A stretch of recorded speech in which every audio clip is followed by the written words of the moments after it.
দেশ গঠনের দিকে কাজ করছি। আপনাদের এলাকার সন্তান সার্জিস আলম সেই জুলাই গণ অভ্যুত্থান থেকে জাতীয় নাগরিক পার্টি পর্যন্ত আমরা একসাথে কাঁধে কাঁধ মিলিয়ে দেশের জন্য, মানুষের জন্য, আপনাদের জন্য কাজ করছি। এখন দরকার আপনাদের সহযোগিতা, আপনাদের দোয়া, আপনাদের সমর্থন।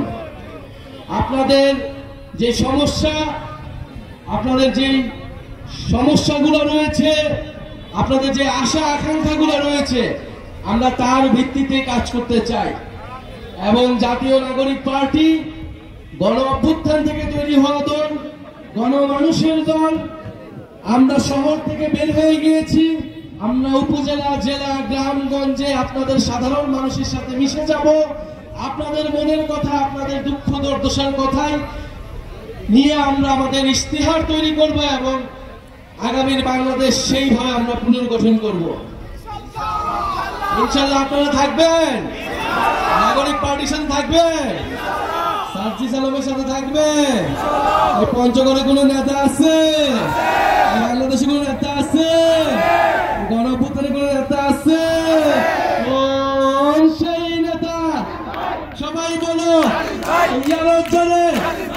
একসাথে একতালে সারা দেশে, পঞ্চগড়ে, দেবীগঞ্জে, সারা দেশে, সংসদে, সংগ্রামে, রাজপথে, ছাত্রদের, শ্রমিকের, জনতা, সারা দেশে নেতা আমাদের, তোমার নেতা, আমার নেতা, সারা দেশে।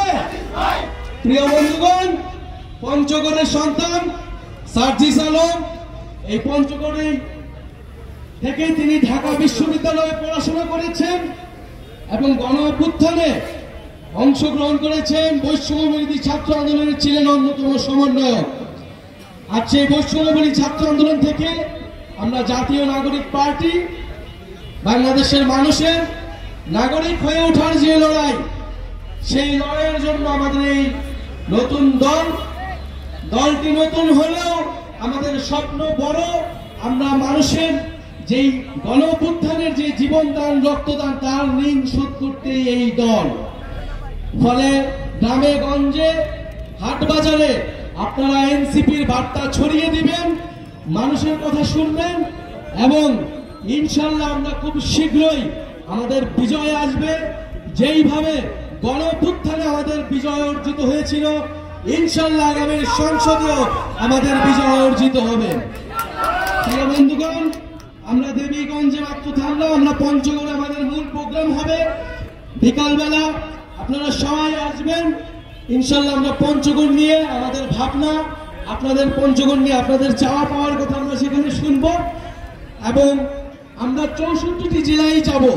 আমরা পঞ্চগড় এসেছি, এরপরে ঠাকুরগাঁও যাব, পুরো বাংলাদেশ আমরা ঘুরবো। আমাদের এই কর্মসূচিটির নাম হচ্ছে দেশ গড়তে জুলাই পদযাত্রা। যেই আবারও 1 বছর পার হয়ে জুলাই মাস আসলো। এই 1 বছর আগে জুলাই মাসে সবাই আন্দোলন করছিল ছাত্ররা। বলে সেই ছাত্রদের আন্দোলনকে সম্মান জানিয়ে বৈষম্যবিহীন বাংলাদেশ গড়ে তুলতে এই পদযাত্রা সারা বাংলাদেশে চলমান আছে, চলমান থাকবে। কোনো বাধা বিপত্তি আমাদেরকে আটকায় রাখতে পারবেন, আমাদেরকে থামায় রাখতে পারবেন। ইনশাআল্লাহ আপনারা এনসিপির সাথে থাকবেন, ইনশাআল্লাহ এনসিপি বিজয় লাভ করবে। দেবীগঞ্জে কোনো পার্টি আছে? পঞ্চগড়ে কোনো পার্টি